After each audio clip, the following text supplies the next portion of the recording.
Hello drama lovers, ఎలా ఉన్నారు? అలాగే మీకు చెప్పక్కర్లేదనుకుంటా. ప్లీజ్ సబ్స్క్రైబ్ అండ్ లైక్ చేసి షేర్ చేసేయండి. అలాగే మీకు ఏమైనా ఇంట్రెస్ట్ ఉంటే నా సెకండ్ ఛానల్ కింద డిస్క్రిప్షన్లో లింక్ ఉంది. ఆ లింక్ని క్లిక్ చేసి సబ్స్క్రైబ్ చేసుకొని ఫాలో అయిపోండి. ప్లీజ్ లైక్ తక్కువగా ఇస్తున్నారు, లైక్ బాగా చేయండి.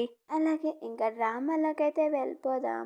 మనకి డాక్టర్ ఫ్యామిలీని అయితే చూపిస్తారు. డాక్టర్ అలాగే తన 4వ కూతురు అనుకొని ఇలా మాట్లాడుతూ ఉంటుంది.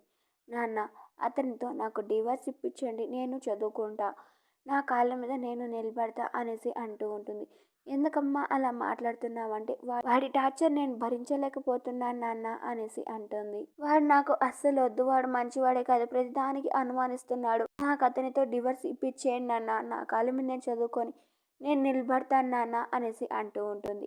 అక్కడికి అదే సమయానికి యాంగ్, కవింగ్ అలాగే కవింగ్ వాళ్ళ మదర్ ముగ్గురు వచ్చి తన 4వ సిస్టర్కి సపోర్టింగ్గా మాట్లాడతారు. అవును, అలాగే చేయండి నాన్న, అతను హ్యాపీగా ఉండాలంటే మీరు ఈ పని చేయాల్సిందే అనేసి అంటూ ఉంటారు. ఎలాగోలా వాళ్ళ నాన్ననైతే ఒప్పిస్తారు. దానికి ఆయన వండుకొని సరే అని ఒప్పుకొని అక్కడి నుంచి అయితే వెళ్ళిపోతారు. వీళ్ళైతే చాలా అంటే చాలా హ్యాపీగా ఫీల్ అవుతారు. తర్వాత అదే రోజు రాత్రి వండుకొని యాంగ్ కవింగ్కి అలాగే మిస్టర్ హ్యాన్కి మ్యారేజ్ చేస్తారనమాట. ఆ మ్యారేజ్ ఫంక్షన్కి అందరూ అయితే వస్తారు. అక్కడికి మిస్టర్ హ్యాన్ బ్రదర్ కూడా వస్తాడు. మిస్టర్ హ్యాన్ అనుకుని వాళ్ళ బ్రదర్తో మాట్లాడిస్తారు. అలా వాళ్ళిద్దరు హ్యాపీగా మాట్లాడుకుంటూ వెళ్తారు. అక్కడ వాళ్ళు కూడా హ్యాపీగా ఫీల్ అవుతారు. తర్వాత అక్కడికి ఉన్నట్టుండి లై అయితే వస్తాడు. లై రావడంతో మన చూచి అయితే కొంచెం షాక్ అవుతూ సిగ్గుపడుతూ ఉంటుంది. మిస్టర్ హ్యాన్కి అయితే గిఫ్ట్స్ అయితే ఇస్తాడు. అదే సమయానికి అక్కడికి షన్ను అయితే వస్తాడు. వాళ్ళిద్దరూ అలా అలా డైరెక్ట్గా అవడంతో మళ్ళీ వాళ్ళిద్దరి మధ్య మాటల యుద్ధం అయితే జరుగుతుంది. దాన్ని కంట్రోల్ చేద్దామని మిస్టర్ హ్యాన్ అయితే వస్తుండగా తన బ్రదర్ వండుకొని ఆపేసి తన బ్రదరే వచ్చి వాళ్ళిద్దరిని అయితే కంట్రోల్ చేసి మాటల్లో పెడతాడు. అలాగే లైకి వచ్చినందుకు థ్యాంక్స్ చెప్పి గిఫ్ట్స్ ఇచ్చినందుకు అలాగే థ్యాంక్ యూ చెప్తాడు. ఈ రోజు ఆ అన్న పెళ్ళి అంటూ మాట మార్చి అంతా మాట్లాడుతూ ఉంటాడు. అయినా కూడా వాడు ఎంత మాట మార్చినా షన్నుకి లైకి మధ్య మాటలు యుద్ధం మటుకు ఆగదు. తర్వాత లయ్యే తగ్గి నేను వెళ్తానులే అనేసి అక్కడి నుంచి అయితే వెళ్ళిపోతాడు. తర్వాత షన్ను వచ్చి మన యాంగ్ పక్కన అయితే కూర్చుంటాడు. చూచూ వండుకొని సరే క్యారియన్ అనేసి సైగ చేసేసి అక్కడి నుంచి అయితే వెళ్ళిపోతుంది. మన కవింగ్ అయితే వస్తుంది పెళ్లి కూతురు డ్రెస్లో. అలా వాళ్ళిద్దరు పెళ్ళి అయితే జరుగుతుంది. అంటే చైనీస్ సాంప్రదాయంలో వాళ్ళ పెళ్లి జరుగుతుందన్నమాట. అలా ఆ ఫ్యామిలీ మొత్తం హ్యాపీగా ఉంటారు. అదే రోజు రాత్రి వండుకొని రాజమాతకి ఒక లేఖ అయితే వస్తుంది. రాజమాతని అయితే చూపిస్తారు. రాజమాత బుక్ చదువుతుండగా అక్కడికి తన అసిస్టెంట్ అయితే వచ్చి గగన్ డిస్టిక్ నుంచి లేఖ అయితే వచ్చింది అని చెప్పి ఇస్తుంది.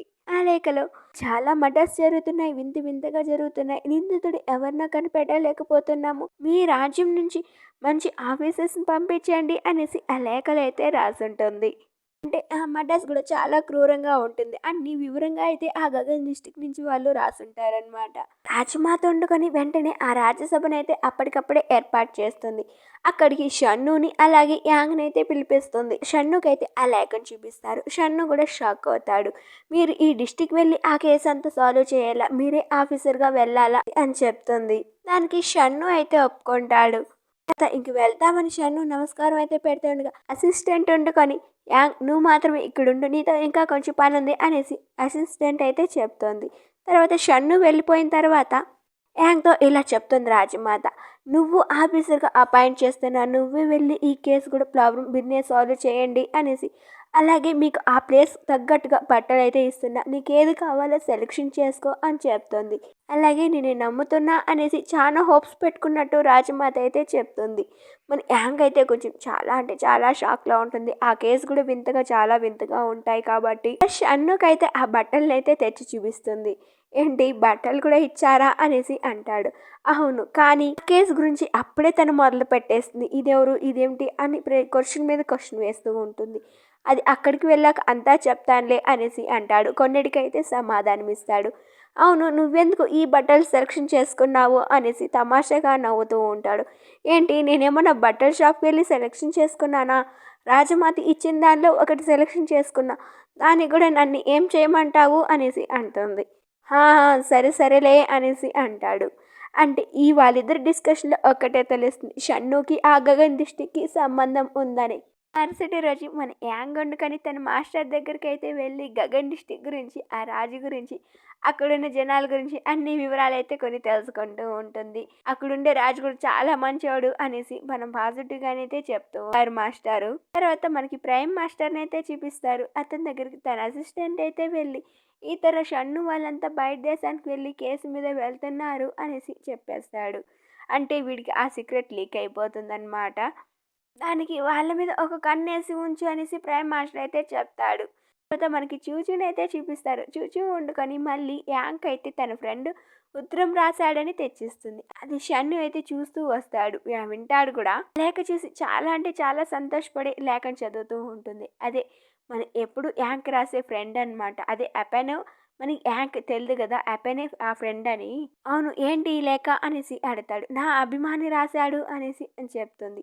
షన్ను వండుకొని దానికి కొన్ని సీనియర్ డైలాగులు అయితే వదులుతాడు. వాళ్ళు అలా మళ్ళీ టామ్ అండ్ జెర్రీ వారైతే స్టార్ట్ చేస్తారు. అదే సమయానికి అక్కడికి మన యాంగ్ మదర్ అయితే వస్తుంది. మొదటిసారి రాజ్యం దాటి వెళ్తుంది అంటూ మురిసిపోతూ భద్రంగా ఉంటూ జాగ్రత్తలు అయితే చెప్తూ ఉంటుంది. అలాగే నీకోసం ఏమేమో తెచ్చా అని మూట కట్టుకొని తెచ్చి ఇస్తూ ఉంటుంది. దానికి షన్ను కొన్ని డైలాగులు వద్దాడని చెప్తాను కదా, అదే డైలాగులు వాళ్ళ అమ్మకి అయితే వదులుతుంది. ఏం మాట్లాడుతున్నావు అనేసి అంటుంది. దాన్ని షన్ను వండుకొని షాక్ అయిపోతాడు. ఏంటి రివెంజ్ తీర్చుకుంటా ఉంది ఇది ఈ టైంలో అనేసి. అదేం లేదు తను అలానే అంటుంది, మీరు ఇలా ఇవ్వండి అనేసి అంటాడు. అలా అక్కడి నుంచి అయితే ప్రయాణం అయితే మొదలు పెడతాడు. అంటే రాజ్యం వదిలేసి మొదటిసారి మన యాంగ్ అయితే బయటకు వస్తుంది. అలా బయట ప్రదేశాలు చూసి ఆనందిస్తూ ఉంటుంది. చాలా దూరం ప్రయాణించాలి కాబట్టి బండిలో ఒంటరిగా కూర్చోవడం కంటే ఏం చేయాలో అర్థం కాక తూంగైతే వచ్చేస్తూ ఉంటుంది. అన్ను దగ్గరున్న బుక్ తీసుకొని చదువుతోంది. అలా ఎంత టైం పాస్ చేసినా అవ్వలేదు. తర్వాత తనకి వామిట్ అయితే వస్తుంది. వామిట్ రావడంతో బండిలంతా నిలిపేస్తారు. బండి దిగి వామిట్ అయితే చేస్తుంది. మన షన్ను ఉండి దగ్గరికి అయితే చూసుకుంటూ ఉంటాడు. ఏంటి వామిట్ ఎందుకయిందంటే, మరి ఇంత స్పీడ్గా వెళ్తే వామిట్ కాకుండా ఉన్నా అలాగే చాలా గతుకుల్లో తీసుకెళ్తున్నారు, ఏమైంది అనేసి అంటుంది. తనకి షన్ను వండుకొని నువ్వు నిద్రపోతున్న సమయంలో అటాక్ అయితే జరగబోయింది, అందుకే నేనే దారి మార్చి స్పీడ్ పెంచమన్నా అనేసి మన షన్ను అంటాడు. ఏంటి అవునా అనేసి మన హ్యాంగ్ అయితే షాక్ అవుతుంది. అప్పుడు కూడా మళ్ళీ అటాక్ అయి జరగబోతుందని షన్ను అయితే గుర్తిస్తాడు. శత్రువులు వచ్చే శబ్దాన్ని అయితే మన షన్ను పసిగాడతాడు. వెంటనే షన్ను వండుకొని మళ్ళీ ఒక ప్లాన్ వేసి గుర్రం మీద యాంగ్ అలాగే షన్ను జిన్లిన్ వేరే సైడ్ వెళ్తారు. గుర్ర బండల్ని మరో సైడ్ మళ్ళించి పంపిస్తాడు. వీళ్ళు ఇలా దారి మార్చి వెళ్తారు. అక్కడ ఒక హోటల్కి అయితే వెళ్తారు. అక్కడ లోపలికైతే వెళ్ళి భోజనం అయితే తింటారు. భోజనం అయిన తర్వాత జిన్లిన్ వచ్చి మీకోసం రూమ్ రెడీ చేశాను అనేసి చెప్పి అక్కడి నుంచి అయితే వెళ్ళిపోతాడు. ఆ రూమ్లోకి మన హ్యాంగ్ వెళ్ళి నిద్రపోతుంది. షన్ను మటుకు బయటే ఉంటాడు. అలా ఏం చేసేదబ్బా, లోపలికి వెళ్ళాలా వద్దా అనుకుంటున్న టైంలో అక్కడ పిల్లి లాంటి శబ్దం వస్తుంది. ఎవరా అని చూస్తే ఆ చిన్న పిల్లాడు. అదే మన యాంగ్ని అదే చూచూ కూడా ఒకసారి లెటర్ పంపించుంటుంది కదా యాంగ్ కోసం, అతను అనమాట. వాడిని షన్ను పట్టుకోవడంతో వాడుండుకొని మాస్టర్ నన్ను కాపాడు అనేసి అరుస్తూ ఉంటాడు. అంటే మన యాంగ్ని పిలుస్తాడనమాట. మన యాంగ్ అయితే వస్తుంది. అసలు ఏం చేస్తున్నావు షన్ను, వాడిని ఎందుకు అలా పట్టుకున్నావు అనేసి మన షన్నుని అయితే అడుగుతుంది. యాంగ్ వచ్చి మాస్టర్ ప్లీజ్ కాపాడండి అనేసి అంటాడు. రే నువ్వు నన్ను మాస్టర్ అనేది నిలుపురా, అక్క అనేసి పిలువు అనేసి అంటుంది. సరే అక్క ప్లీజ్ కాపాడు అనేసి అంటూ ఉంటాడు. షన్ను దగ్గర నుంచి అయితే విడిపిస్తాడు. అక్కడికి జిన్లిన్ అయితే వస్తాడు. వీడి ఇక్కడికి ఎలా వచ్చాడో అనేసి అంటాడు. ఏంటి మమ్మల్ని అడుగుతున్నావా, కాపలా ఉండమంటే ఏం చేస్తున్నావు అనేసి అంటాడు. దానికి ఆ పిల్లోడు వండుకొని నేను ఇప్పుడు కాదు నేను ఎప్పుడో వచ్చాను అనేసి అంటాడు. మీరు అక్క వామిట్ చేసుకుంటూ ఉంది కదా, ఆ టైంలో నేను బండిలోకి ఎక్కాను దొంగచాటుగా అనేసి అంటాడు. అప్పుడు షన్ను వండుకొని జిన్లిన్ అయితే కోపంగా చూస్తాడు. ఇదా నువ్వు కాపలా కాసేది, బండ్లోకి ఎవరెక్కుతున్నారో కూడా చూసుకో బండ్లే అనేసి అంటాడు. దానికి ఆ పిల్లోడు బావగారు ఏమనకండి, ఇప్పుడు నేను వస్తే మీకేమైపోయింది, అక్క మనం వెళ్ళి నిద్రపోదాం పదా అనేసి అంటాడు. రే కొంచెం దగ్గరా ఏంరా మాట్లాడుతున్నావు అంటే, నన్ను ఏమన్నావురంటే బావగారు తను నాకు అక్క అయితే మీరు నాకు బావగారే కదా అయ్యేది అనేసి అంటాడు. బావగారు అన్నదానికైతే మన షన్ను కొంచెం సాటిస్ఫాక్షన్ అవుతాడు. కానీ అక్కడే నిద్రపోవడానికైతే షన్ను ఒప్పుకోడు. జిన్లిన్ మర్యాదగా వీడిని బయటకైతే తీసుకెళ్ళిపో అనేసి అంటాడు. వాడు వెళ్ళను అనేసి అంటూ ఉంటే షన్ను వండుకొని జిన్లిన్ అయితే చూపు అయితే చూస్తాడు. అంతే వాడు వండుకొని బయటకైతే లాక్కొని వెళ్ళిపోతాడు. తర్వాత వీళ్ళైతే గగన్ డిస్టిక్ అయితే వెళ్ళి చేరుతారు. అక్కడ ఎక్కువగా మంచు పడుతూ ఉంటుంది. అలా వాళ్ళు వెళ్ళాక అక్కడికి ఒక సైనికుడైతే వచ్చి రాజుగారు కొంచెం బిజీగా ఉన్నారు, వస్తారు కొంచెం వెయిట్ చేయండి అనేసి అంటాడు. పర్వాలేదు అనేసి మన షన్ను అయితే అంటాడు. అక్కడికి మోయో క్యూన్ అనేసి అయితే వస్తాడు. అంటే ఆ రాజు పేరన్నమాట. అతనొచ్చి క్షమించండి ఇంతసేపు మిమ్మల్ని వెయిట్ చేపించినందుకు అనేసి అంటాడు. పర్వాలేదు అనేసి మన షన్ను అయితే అంటాడు. యాంగ్‌తో కూడా పరిచయం చేసుకుంటాడు. సరే కాస్త విశ్రాంతి తీసుకుంటారా అంటే లేదు కేసు డీటెయిల్స్ చూస్తాము అనేసి అంటారు. తర్వాత వాళ్ళకి కేసు డీటెయిల్స్ అయితే చూపిస్తారు. అక్కడ బాడీ కూడా ఉంటుంది. ఆ బాడీని చెక్ చేయడానికి మన యాంగ్ అయితే వెళ్తుంది. అతనుండుకొని భద్రంగా చెక్ చేయి తన మీద ఫింగర్ ప్రింట్లు పడొచ్చు అనేసి అంటాడు. అంటే మనకి యాంగ్‌కి అంతగా చెక్ చేసేది రాదనుకొని అతను ఆ మాట అంటాడు. దానికి షన్ను ఉండుకొని తన గురించి నువ్వేమనుకుంటున్నావు? తనని అంత తక్కువ అంచనా వేయకు అనేసి అంటాడు మన షన్ను. తర్వాత తన బాడీ మీద అంతా చెక్ చేసి చాలా లూప్ హోల్స్ అయితే ఉంటుంది. అంటే కొన్ని ఎవిడెన్స్ అయితే చెప్తుంది. దాని గురించి మన షన్నుతో అయితే డిస్కషన్ చేస్తూ ఉంటుంది. అలా వాళ్ళు డిస్కషన్ చేస్తున్న టైంలో అక్కడికి అపెన్ అయితే సడన్‌గా వస్తాడు. ఆ కేసు గురించి డీటెయిల్స్ చెప్తాడు. అపెన్ చూసేసి షన్ను అయితే చాలా షాక్ అయిపోతాడు. వీడేంటి ఇక్కడ అనేసి. యాంగ్ వండుకొని అపెన్ నువ్వేంటి ఇక్కడ అనేసి వెళ్తుంది. దానికి అపెన్ వండుకొని చాలా రోజుల తర్వాత కలిసాము అనేసి యాంగ్ అనేసి అంటాడు. అంతే ఇక్కడితో ఎపిసోడ్ 22 అయితే కంప్లీట్ అవుతుంది. ఈ డ్రామా ఎలా అనిపించిందో ప్లీజ్ కామెంట్ చేసేయండి. అలాగే లైక్ చేసి షేర్ చేసేయండి.